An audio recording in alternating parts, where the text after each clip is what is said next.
एकंदरीत या श्लोकांचा सार काढायचा झाला तर दुर्मदने देवी आईला दंश केला. देवी आई मूर्छित पडली. देवी आई मूर्छित पडली त्या काळाला गदग्रहण म्हणतात. आणि मग सुषेणने येऊन देवी आईला जीवनदान दिलं.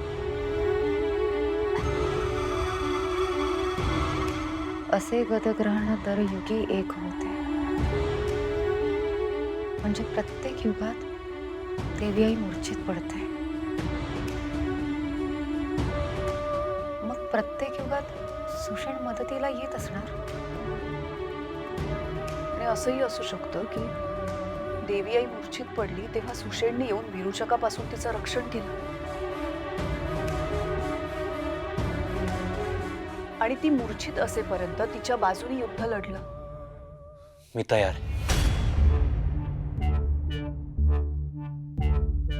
त्रेतायुगात सुद्धा मी देवी आईची सेवा केली होती आणि आता कलियुगात सुद्धा मी देवी आईचा सेवक आहे. मी माझ्या परीने जे काही होईल ते करायला तयार आहे. फक्त आत्ताचा हा काळ गदग्रहणाचा आहे की नाही ते बघावं लागेल. आणि जर हा काळ गदग्रहणाचा असेल तर ते ग्रहण कधी सुटेल हे शोधावं लागेल. जेव्हा हे गदग्रहण सुटेल तेव्हाच विरोचकाचा खेळ संपेल.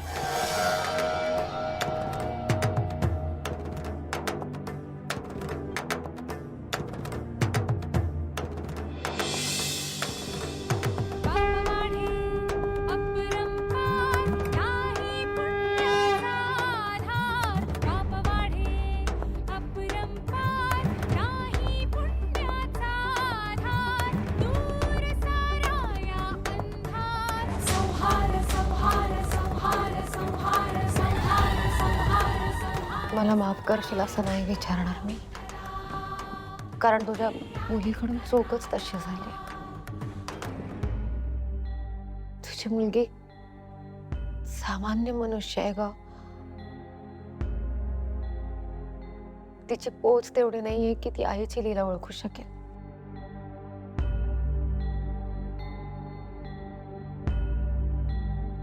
तू मूर्छित पडली असणार आहे मला कसं का माहित असणार आहे. अब ती पोथी आणल्यावर कळलं मला की माझी आई मूर्छित पडली आहे.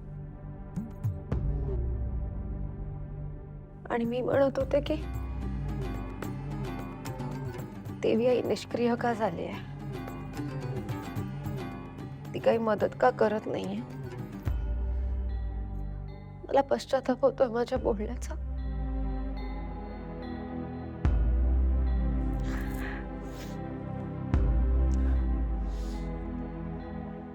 पण आता सगळं स्पष्ट झालंय आई. हे गदग्रहण सुटेपर्यंत मला संपूर्ण ताकदीनिशी लढायचंय. आणि त्यासाठी त्रेतायुगात तुझ्यासोबत लढलेल्या सुषेणला तू कलियुगात माझ्या आयुष्यात आणलंयस. आई मला खात्री आहे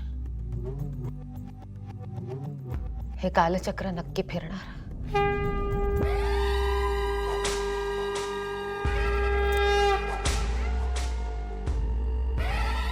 आई तुझी रचना, तुझी लीला माझ्यासारख्या सर्वसाधारण मनुष्याला कधीच कळणार नाही.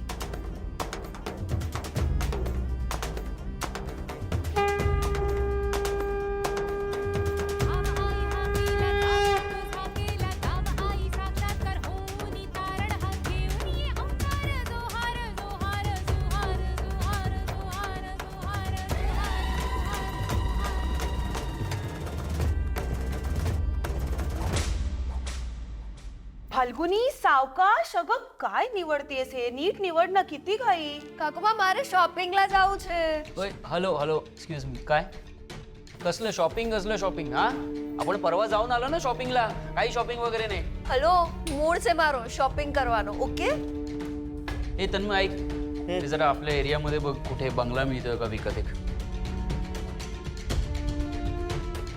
का तू काय आता बंगला विकत घेणार आहेस? हो म्हणजे विचार तरी तोच चाललाय माझा आता. अरे पण कशाला? अगं कशाला म्हणजे एक दिवस आधी शॉपिंगला जाते, एवढे कपडे साठल्यानंतर ते ठेवायचे कुठे? एखादा बंगला लागेलच ना आपल्याला नवीन. तेजस तू चल बेडरूम मध्ये, मी दाखवते तुला. काय दाखवणार, तिथे पण कपडेच आहेत सगळे. कपाट भरलंय सगळ्या कपड्यांनी. नेत्रा बघ ना कसा वाटतोय. अरे त्रास देतो म्हणजे, आणि ही जाऊन दुकानदारांना त्रास देते त्याचं काय? अरे प्रत्येक दुकानात जाते, 4-4, 5-5 तास. आ सारू लागायचे, आ सरस लागायचे. अरे दुकानदार वैतागतात माहितीये का हिला.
मारून टाका,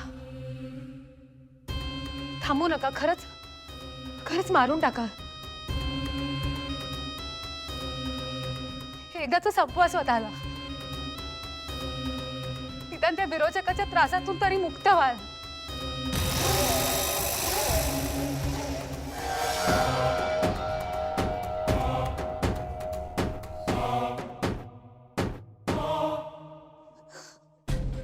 ताई चिरा गळा स्वतःचा.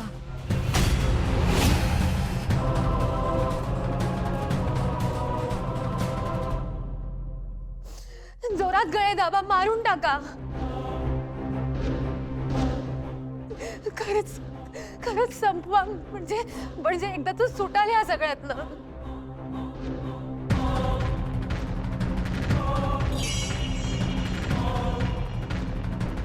थांबा.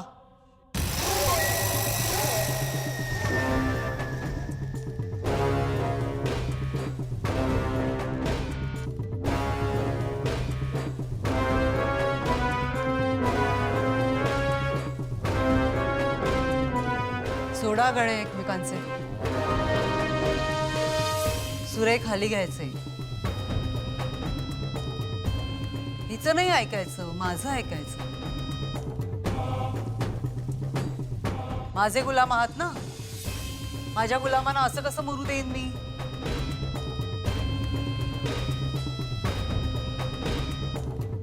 तुमचे हाल हाल करणार.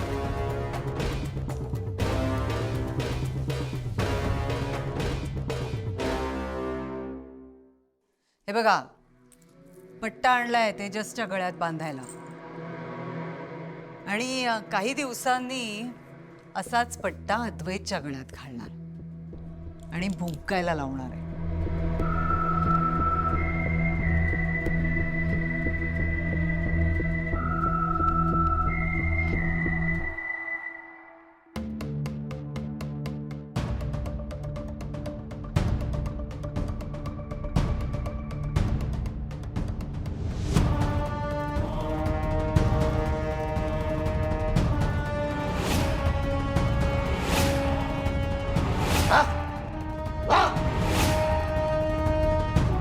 तेजस, तेजस नाही. तेजस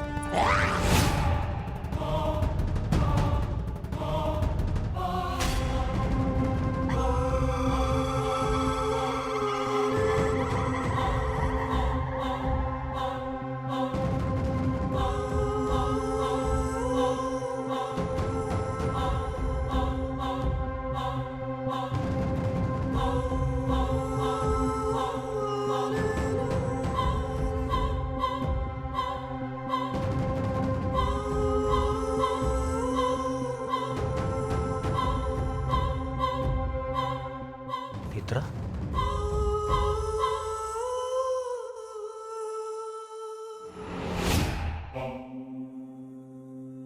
काय झालं? हा बेल्ट तुझ्याकडे कसा आला?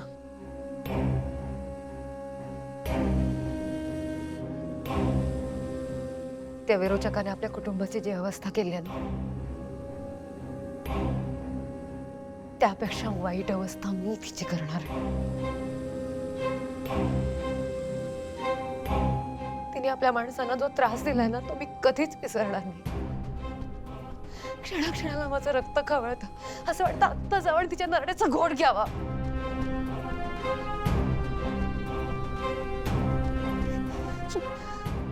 मला नाही सहन होते तिचा त्रास देते ना आपल्या कुटुंबाला. साहेब, साहेब मला सोड घ्यायचंय. आतापर्यंत शांत बसले मी, पण आता बस. आता काहीतरी करावं लागेल. नेत्रा, बरोबर आहे तुझं. आपल्याला करावं लागेल काहीतरी, पण आता गतग्रहण सुरू आहे. आता आपल्याला थोडे पेशन्स ठेवावे लागतील. प्लीज नेत्रा, आता थोडं शांतपणे घे. साहेब, पण तेच तर केलंय. आतापर्यंत आपण शांतच तर बसलोय. आता नाही नाही, आता कृती करावी लागेल. ठीक आहे, पण नेत्रा, अजूनही आपली माणसं त्या विरोचकाच्या ताब्यात आहेत. त्यामुळे आपल्याला जे काही करायचंय ते नीट विचार करून करावं लागेल.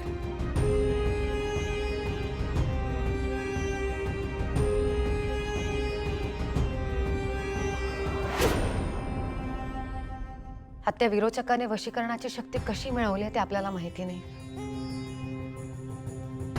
पण तो समोरच्या व्यक्तीला वश कसं करतो ते आपल्याला कळलंय.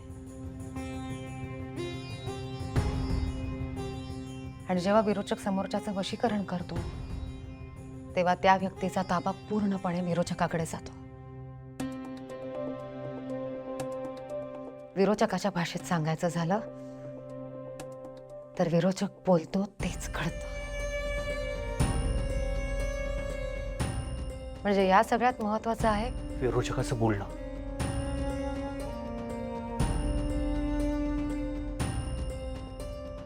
विरोचकाचं बोलणं, त्याची वाणी.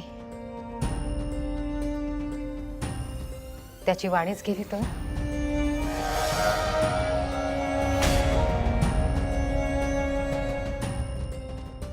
त्याची वाणी गेली तर तो कुणाला काही सांगूच शकणार नाही, त्याला बोलताच येणार नाही. म्हणजे तुझं असं म्हणणं आहे की आपण असं काहीतरी करायला हवं ज्यामुळे विरोचकाचं बोलणंच बंद होईल. असं होऊ शकत नाही. आपल्याला हे विसरून चालणार नाही की तिच्याकडे आईची दिव्य शक्ती आहे आणि ते कुठल्याही वेदना घालवू शकते. आत्या, बरोबर आहे तुमचं. त्यामुळे आपण असं काहीतरी करायचं ज्याने विरोचक मनोरमा आजीची शक्ती वापरूच शकणार नाही. असं काहीतरी करायचं. बरोबर, विरोचकाची वाणी गेली तर विरोचक कोणालाही आदेश देऊ शकणार नाही. त्यामुळे आपल्या कुटुंबाला त्रास होणार नाही. हे सगळं केल्यानंतर आपल्या हातात थोडा वेळ असेल, ज्या कालावधीत विरोचकाने वश केलेली आपली सगळी माणसं शांत असतील, कारण त्यांना विरोचकाकडून कोणताही आदेश जाणार नाही. आणि याच कालावधीत आपण असं काहीतरी करू शकतो ज्याने आपली माणसं या सगळ्यातून बाहेर येतील. तू म्हणतेस तसं होऊ शकतं, पण नेत्रा, ह्या ते मला माहिती आहे. मी आता विरोचकाचा अंत नाही करू शकत, पण मला त्या विरोचकाचा अहंकार तोडायचा आहे. त्याला त्याची जागा दाखवून द्यायची आहे.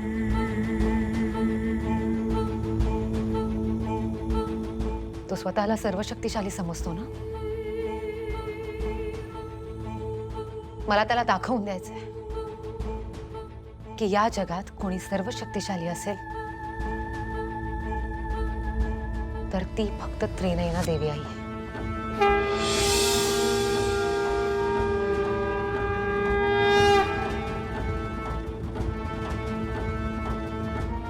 नेत्रा, त्रेतायुगात देवी आईला माझ्याकडून मदत झाली होती आणि मी आत्ता सुद्धा असं समजतो की ही माझीच जबाबदारी. देवी आईने मला तुझ्या आयुष्यात तुझा सारथी म्हणून पाठवलंय. पण नेत्रा, आता या युद्धात मी तुझ्यासोबत आणि इंद्राणी आत्यांसोबत नसेन. मी तुम्हा दोघींच्या पुढे असेन, पहिला वार करायला आणि वार झेलायला.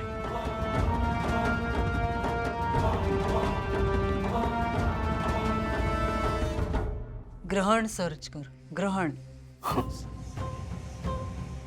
मिळते ना सगळी माहिती इंटरनेटवर. कर सर्च ग्रहण. चंद्रग्रहण की सूर्यग्रहण? सूर्यग्रहण.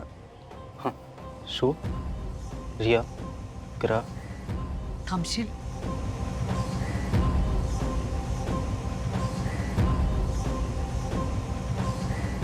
कुठलं ग्रहण असेल? ग्रास की खंडग्रास? कुठलं असेल? गतग्रहण.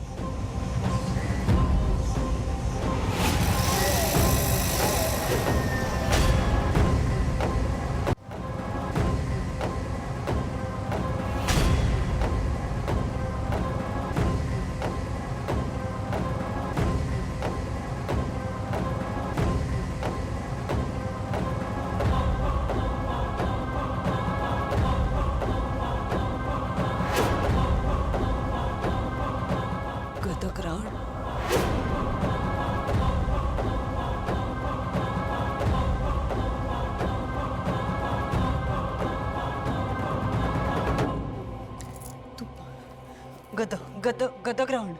गतग्रहण.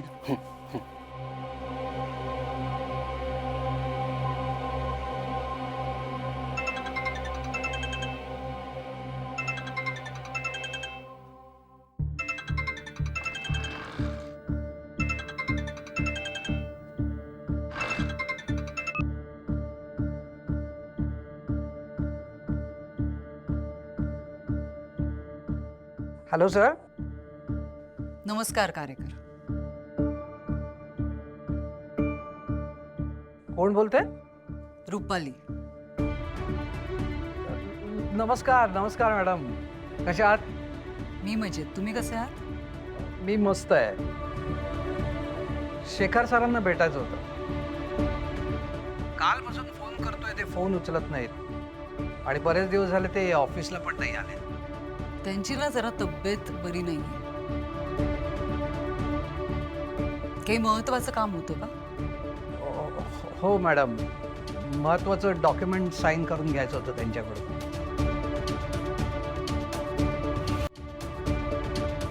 महत्वाच्या डॉक्युमेंट्सवर का? हो. या ना मग तुम्ही घरीच या. घरी? हो, शेखर आहेत घरी ना, मग ते सह्या देतील तुम्हाला डॉक्युमेंट्सवर. या घरी. ठीक आहे मॅडम, येतो.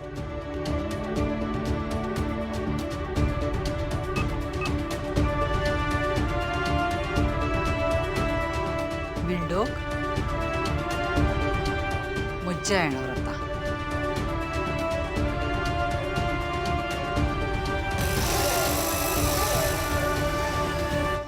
शेंदूर. शेंदूर जर विरोचकाच्या तोंडात गेलं तर विरोचकाला बोलताच येणार नाही. तो कोणाला काही सांगूच शकत नाही. म्हणजे काहीही करून हा शेंदूर त्याच्या घशात जायला हवा. टास्क थोडा डिफिकल्ट आहे, पण नीट प्लॅनिंग केलं तर सगळं पॉसिबल होईल. नेत्रा, म्हणजे कसं करायचं? जेवणातून. पण सध्या विरोचकाचं जेवण फाल्गुनीताई आणि केतकी काकू बनवतात. पण शेंदूर तिच्या जेवणात टाकायचा कसा, ज्यामुळे तिला काहीच कळणार नाही. काहीतरी करून त्या दोघींचं लक्ष विचलित केलं तर? हा त्या काय काय झालं? कार्यकर आलेत.